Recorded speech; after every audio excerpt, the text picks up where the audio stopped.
अस्सलाम वालेकुम dear students, welcome to pass education system largest online institute for your entry test preparations. Dear students, आज की video में मैं आपके साथ जीआई के Ghulam Ishaq Khan institute of engineering sciences and technology के सिलेबस के बारे में डिस्कस करूंगी। डियर स्टूडेंट, जो जीके का सिलेबस है ना, वो इनकी वेबसाइट पे टोटली डिस्क्राइब किया हुआ उन्होंने।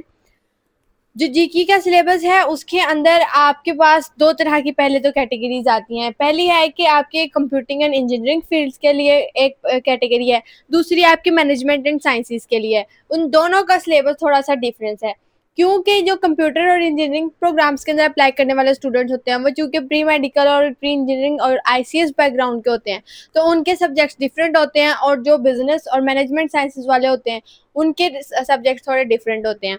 तो उसके अंदर आप जो सब्जेक्ट क्राइटेरिया होता है वो थोड़ा सा डिफरेंट होता है। अब कंप्यूटिंग एंड इंजीनियरिंग फील्ड के अंदर जो अब पहले उन्होंने आपको टॉपिक्स बताए हुए, यहाँ पे ये मैथ्स के सारे टॉपिक्स हैं। अब इसके अंदर आपको टॉपिक्स भी बताए हुए हैं और सब टॉपिक्स भी बताए हुए हैं। अब टॉपिक्स के अंदर सबसे पहले मेन टॉपिक है number system, set theory and functions. उसके सब टॉपिक्स के अंदर आ जाते हैं real numbers, complex numbers, sets, functions, linear equations, matrices, determinant, simultaneous equations and polynomials. ये आपके फर्स्ट चैप्टर के फर्स्ट टॉपिक के अंदर। फिर सेकंड टॉपिक आपका क्वाड्रेटिक इक्वेशंस का होता है। क्वाड्रेटिक इक्वेशंस के अंदर solution of equation, relationship between roots and coefficients, ये हो गया। इसके बाद सीक्वेंस एंड सीरीज के अंदर आपसे arithmetic, geometric, high harmonic progression, basic statistics, probability, permutations और कॉम्बिनेशंस, इसके क्वेश्चंस आपसे पूछे जाते हैं। ये वाला टॉपिक तो बहुत इंपॉर्टेंट है हर एंट्रेंस के लिहाज से। फिर उसके बाद मैथमेटिकल इंडक्शन की बात करें तो मैथमेटिकल इंडक्शन के अंदर आपका मैथमेटिकल इंडक्शन, बायनोमियल थ्योरम और बायनोमियल सीरीज, ये सारे टॉपिक्स आपसे पूछे जाएंगे। ट्रिग्नोमेट्री के अंदर trigonometric equations, functions, inverse functions, angles और एप्लीकेशन ट्रिग्नोमेट्री की, ये सारे टॉपिक्स आपसे पूछे जाएंगे। उसके बाद डिफरेंशियल कैलकुलस की बात करें, ये अभी तक जो आपका सारा था ये आपका फर्स्ट ईयर का जो पोर्शन था ये उसको डिस्क्राइब किया हुआ सारा, यहाँ तक ये जो ट्रिग्नोमेट्री है यहाँ तक। उसके बाद आपका कैलकुलस के अंदर फंक्शंस, लिमिट्स, डिफरेंशिएशन, और इंटीग्रल कैलकुलस के अंदर इंटीग्रेशन, एरियाज, वॉल्यूम्स, और एनालिटिकल ज्योमेट्री के अंदर एनालिटिकल ज्योमेट्री है आपकी। कॉनिक सेक्शन है, कॉनिक सेक्शन के अंदर जितनी भी चीज़ें आपसे पूछी जा सकती हैं, circle, ellipse, parabola, hyperbola. Vectors के अंदर आपके जो वेक्टर्स है उसके अंदर vectors in plane and space, scalar और vector, triple product of vectors, ये तमाम चीज़ें पूछ जाएंगी। असॉर्टेड टॉपिक्स इन मैथमेटिक्स ये है कि आपसे किस मैथ्स के किसी भी तरह के मिक्स टॉपिक्स पूछे जाएंगे, ठीक है। उसके बाद अब जो आपकी फिजिक्स है, फिजिक्स के अंदर मेजरमेंट्स एंड वेक्टर्स, इसके अंदर SI, errors, physical quantities, vectors और इक्विलिब्रियम्स के बारे में पूछा जाएगा। फिर दूसरा आपके पास टॉपिक आ जाता है मोशन एंड वर्क। इसके अंदर force, linear motion, circular motion, work, power, fluid dynamics, energy, ये तमाम टॉपिक्स आपसे पूछे जाएंगे। उसके बाद waves and oscillation, waves and oscillation के अंदर आपसे वेव्स की propagation, superposition, stationery waves, Doppler's effect, simple harmonic motion, free and forced oscillation, ठीक है। ये आपका जो सा फर्स्ट ईयर के अंदर वेव्स और सिंपल हार्मोनिक मोशन वाला चैप्टर है उसको कंबाइन करके एक टॉपिक बनाया हुआ इन्होंने। उसके बाद ऑप्टिक्स के अंदर आपसे प्रिंसिपल्स और इंस्ट्रूमेंट्स के बारे में पूछा जाएगा, heats and thermodynamics, first year का चैप्टर नंबर 11 जो है ये वो टॉपिक है। Kinetic theory of gases, law of thermodynamics and entropy. उसके बाद आपसे सारा ये पूछा हुआ है, आप बताया हुआ सिलेबस आपका फर्स्ट ईयर का। ये आपकी सेकेंड ईयर है। सेकेंड ईयर के अंदर आपसे इलेक्ट्रिसिटी से आपसे electrostatics, current, DC, AC, potential laws, electromagnetism, electromagnetic induction, electronics और डिवाइसेस, ये आपका आप सेकेंड ईयर के अंदर जो इलेक्ट्रोस्टैटिक्स का चैप्टर है, करंट इलेक्ट्रिसिटी का चैप्टर है, इलेक्ट्रोमैग्नेटिज्म है, इलेक्ट्रोमैग्नेटिक इंडक्शन है, और चैप्टर नंबर 18 जो आपका इलेक्ट्रॉनिक्स वाला है, ये सारे आपके इलेक्ट्रिसिटी वाले टॉपिक में उन्होंने कवर कर दिए हैं। और मॉडर्न फिजिक्स के अंदर रिलेटिविटी, जो आपका आगे चैप्टर 18 आता है या 19 आता है सेकेंड ईयर में, वो quantum theory, atomic physics, nuclear physics, ये सारे आपके मॉडर्न फिजिक्स में उन्होंने कवर कर दिए हैं। तो इन शॉर्ट यही है कि आपको सारी फर्स्ट ईयर और सेकंड ईयर प्रिपेयर करनी है आपको जीके का टेस्ट देने के लिए। वो उन्होंने टॉपिक वाइज आपको सारी चीज़ें एक्सप्लेन कर दी है कि ये चीज़ें आपसे पूछी जानी है।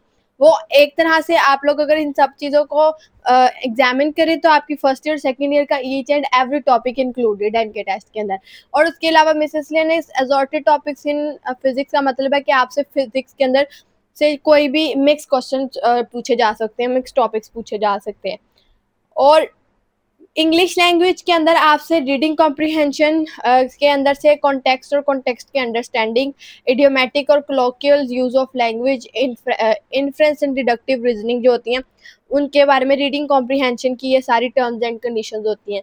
उसके बाद वोकैबुलरी के अंदर आपसे सिनोनिम्स और एंटोनिम्स पूछे जाएंगे, correct usage of tense, agreement, usage, language pattern, ये चीज़ें आपसे पूछ जाएंगे। और इंग्लिश के अंदर जो भी मिक्स टॉपिक्स होते हैं वो आपसे पूछे जाएंगे। ये बात होगी कंप्यूटिंग एंड इंजीनियरिंग फील्ड के प्रोग्राम्स के सिलेबस की। अब बात करते हैं मैनेजमेंट साइंसेस प्रोग्राम्स की। मैनेजमेंट साइंसेस के अंदर सबसे पहले जो आपकी मैनेजमेंट साइंसेस में पूछी जाती है उसके अंदर बेसिक अरिथमेटिक कॉन्सेप्ट के अंदर ये जो मतलब आपसे बेसिक मैथ ज़्यादा पूछा जाता है मैनेजमेंट साइंसेस में। उसके अंदर आपकी fractions and decimals, ratio and proportion, percent, average, functions और उनके ग्राफ। अलजबरा की बात करें तो अलजबरा के अंदर इक्वेशंस को सॉल्व करना, इनइक्वालिटीज़ को सॉल्व करना, matrices, properties of functions, linear, polynomial, rational, exponential, ये तमाम चीज़ें आपकी अलजबरा में आती हैं। उसके बाद कोऑर्डिनेट ज्योमेट्री के अंदर lines, angle, triangle, circles, coordinate in three dimensions, ये कोऑर्डिनेट ज्योमेट्री में आपके आ जाते हैं। स्टैटिस्टिक्स एंड प्रोबेबिलिटी में mean, median, mod, range, interquartile, range, standard deviation, graphs, plots, ये तमाम चीज़ें। ये देखें अब यहाँ पे आप लोगों को यहाँ पे पता लग रहा है, अगर आप लोग इन चीज़ों को थोड़ा सा आप सर्च आउट करें ना तो ये सारी चीज़ें आप लोगों ने मैट्रिक लेवल पे पढ़ी हुई हैं। ये आपके एडवांस लेवल से थोड़ी सी चीज़ें पूछी जा सकती हैं, डेरिवेटिव और इंटीग्रेशन, क्योंकि ये मैनेजमेंट साइंसेस का इसलिए इसके अंदर डेरिवेटिव और इंटीग्रेशन के बहुत बेसिक से एमसीक्यूज पूछे जाएंगे। और मैथ्स के अंदर जितने भी असॉर्टेड टॉपिक्स होंगे यानी मिक्स टॉपिक्स होंगे वो आपसे पूछे जाएंगे। इंग्लिश लैंग्वेज की बात करें तो वही इसके अंदर भी रीडिंग कॉम्प्रिहेंशन पूछी जाएगी, वोकैबुलरी है, बेसिक इंग्लिश का स्ट्रक्चर है और miscellaneous assorted topics in English language. तो डियर स्टूडेंट्स, ये आपके साथ मैंने जीके का सारा सिलेबस शेयर किया है कि इनका कंप्यूटर इंजीनियरिंग फील्ड के अंदर आपका बेसिक मैथमेटिक्स आता है जिसके अंदर आपकी बेसिक मैथ्स भी इंक्लूड होती है और आपकी एडवांस मैथ भी होती है। आप यहाँ पे देख सकते हैं ये जो इसके अंदर चीज़ें आप थोड़ी सी पूछी हुई हैं ये आपकी बेसिक मैथ्स में भी इंक्लूड हो जाती हैं। जो लिमिट्स के बिल्कुल सिंपल क्वेश्चंस आते हैं ना वो भी आपके आ जाते हैं। तो इन शॉर्ट आपके जो ओवरऑल मैथ्स है वो आ जाएगा। उसके बाद आपकी फिजिक्स आएगी, केमिस्ट्री आपके इसके अंदर नहीं है, ठीक है। और इंग्लिश के इसके अंदर आपसे कॉम्प्रिहेंशन पूछी जाएगी, वोकैबुलरी और correct usage of tense, agreement और उनके लैंग्वेज पैटर्न और उनके यूजेस जो है वो सारी चीज़ें पूछी जाएंगी। इंग्लिश के अंदर जो चीज़ें भी आती हैं आपके पार्ट्स ऑफ स्पीच आते हैं, आपकी इनडायरेक्ट एंड डायरेक्ट स्पीचेस आती हैं, वो सब चीज़ें जो हैं अपनी इंग्लिश लैंग्वेज के पैटर्न में इंक्लूड हैं। इसी तरीके से आपकी जो मैनेजमेंट साइंसेज है उसके अंदर जस्ट मैथमेटिक्स और आपकी इंग्लिश लैंग्वेज इंक्लूड है। इसके अंदर ना फिजिक्स, इसके अंदर फिजिक्स भी नहीं है, क्योंकि मैनेजमेंट के अंदर मैनेजमेंट एंड साइंसेज के अंदर प्रोग्राम्स के अंदर अप्लाई करते वक्त जो कुछ स्टूडेंट्स होते हैं उन्होंने अपने इंटर लेवल पे फिजिक्स नहीं पढ़ी होती है, तो वो लोग फिर फिजिक्स का तो एग्ज़ाम नहीं दे सकते ना, तो इसलिए इनकी यहाँ पे फिजिक्स नहीं है। और केमिस्ट्री को वो इसमें टेस्ट के अंदर इंक्लूड ही नहीं किया गया। और दूसरी बात ये है कि डियर स्टूडेंट्स, जीआईके का जो टेस्ट पैटर्न है उसके अकॉर्डिंग इनके मेरिट फार्मूला में 85% इनके टेस्ट का जाता है, जो कि आपके पूरे एडमिशन के ऊपर, एडमिशन का पूरा दारोमदार ना आपके एंट्री टेस्ट पे है। आपका एंट्री टेस्ट जितना अच्छा होगा ना उतने आपके एडमिशन के चांसेस ज़्यादा। बाकी 15% जो है उसके वो आपके सिर्फ मैट्रिक का जो है उसको एक कैलकुलेट करेगा। आपके इंटर 1 की बेसिस पे आपका जस्ट एडमिशन होगा, आपके उसके अंदर 60% मार्क्स इंक्लूड होने चाहिए।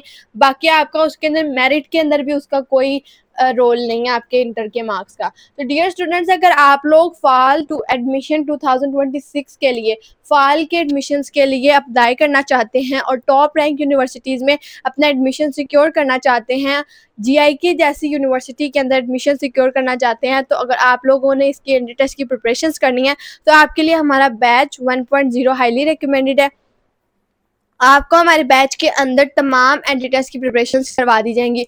नस्ट, फास्ट, यूईटी, जीकी, कॉमसेट्स, प्यास, तमाम यूनिवर्सिटी जो पाकिस्तान की टॉप रैंक यूनिवर्सिटीज़ हैं, उन तमाम यूनिवर्सिटीज़ के एंट्री टेस्ट की प्रिपरेशंस आपको एक बैच में करवा दी जाएंगी।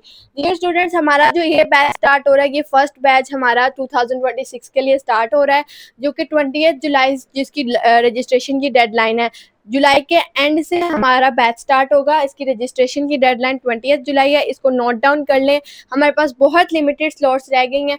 हमारी क्लासेस जूम पे होती हैं, अगर उसके अंदर सीट्स फिल हो जाए तो उसके बाद हमारी इंडक्शंस ख़त्म हो जाती हैं। तो अगर आप लोग हमारे बैच को ज्वाइन करना चाहते हैं तो आपके लिए हाईली रिकमेंडेड है कि आप लोग हमारे बैच को ज्वाइन करने के लिए आप लोग हमारे इस व्हाट्सएप नंबर 0304066600 पे कांटेक्ट करके आप हमारे बैच की डिटेल्स ले सकते हैं।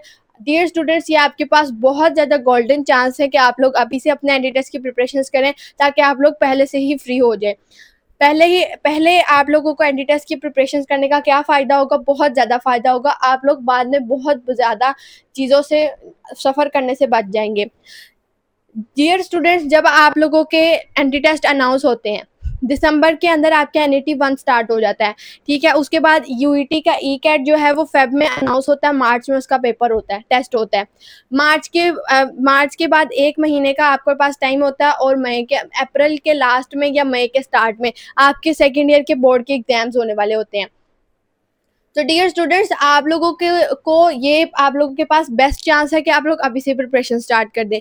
अभी आप लोग प्रिपेयर करना स्टार्ट करेंगे, जुलाई, अगस्त, सितंबर, अक्टूबर, नवंबर, ये 3-4 महीनों के अंदर आप लोग अच्छे से खुद को प्रिपेयर कर लेंगे। दिसंबर के अंदर आप लोग NET 1 देंगे, इंशाल्लाह आप लोग मैक्सिमम स्कोर कर जाएंगे। हम लोग आपको प्रिपेयर ही इतना अच्छे से करेंगे कि आप लोग पहले राउंड में ही क्लियर कर देंगे। फिर अगर कुछ लोग होंगे वो 1 नहीं देना चाहते, NET 2 दे देंगे।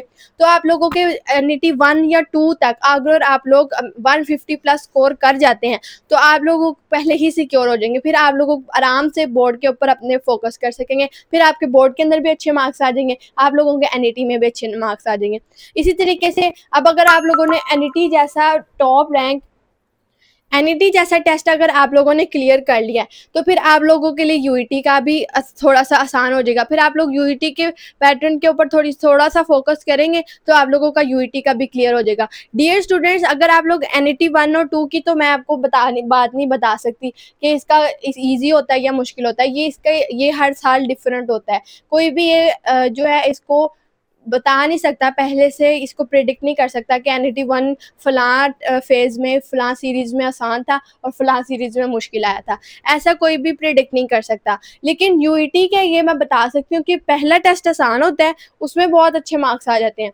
दूसरा टेस्ट मुश्किल होता है। आप इसका अंदाज़ा यूईटी के स्टैट्स देख के लगा सकते हैं। अभी आप लोग यूईटी की वेबसाइट पे जाएं, यूईटी के स्टैट्स देखें। स्टैट्स 1 देखेंगे तो टॉपर जो है 396 पे है, और जो सेकंड ECAT है उसके अंदर आपका जो यूईटी ECAT का फर्स्ट टॉपर है वो 391 पे है, दूसरा 392 पे है। तो डियर स्टूडेंट्स, ये चीज़ आपको प्रिडिक्ट करती है कि यूईटी ECAT 1 आसान होता है और ECAT 2 जो है वो थोड़ा मुश्किल होता है। तो आप लोगों को चाहिए कि आप लोग पहला ECAT दें, उसके अंदर ही अच्छे से प्रिपेयर करें, उसको ट्रायल पे ना दें, पहले ही दे के पहले फ्री हो जाए, ताकि आप लोग, क्योंकि ECAT 2 जो होता है आपके बोर्ड्स के फ़ौरन बाद आपका ECAT 2 होता है, तो आप लोग बोर्ड प्रिपेयर करेंगे या फिर आप लोग अपना ECAT 2 प्रिपेयर करेंगे। फिर कुछ स्टूडेंट्स होते हैं उनका 1 वीक बाद, उनके एग्जाम्स के फ़ौरन 1 हफ्ते बाद प्रैक्टिकल भी होता है। अब आप लोगों ने एग्जाम के बाद क्या क्या करना है, आप लोग ECAT प्रिपेयर करेंगे, 1 हफ्ते में ECAT प्रिपेयर करेंगे, कैसे करेंगे?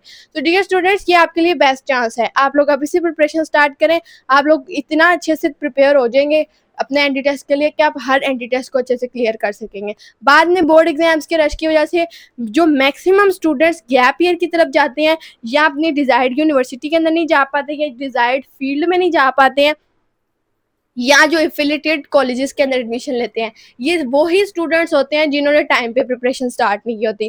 तो अगर आप लोग अच्छे से प्रिपेयर करना चाहते हैं और टॉप रैंक यूनिवर्सिटी में, अपनी ड्रीम यूनिवर्सिटी में, डिजायर्ड फील्ड में एडमिशन लेना चाहते हैं, तो आपके लिए हमारा बैच हाईली रिकमेंडेड है। आप हमारे इस दिए गए व्हाट्सएप नंबर पर कांटेक्ट करके बैच की डिटेल्स ले सकते हैं। दुआओं में याद रखिएगा, अपना ख्याल रखिएगा। अल्लाह हाफिज।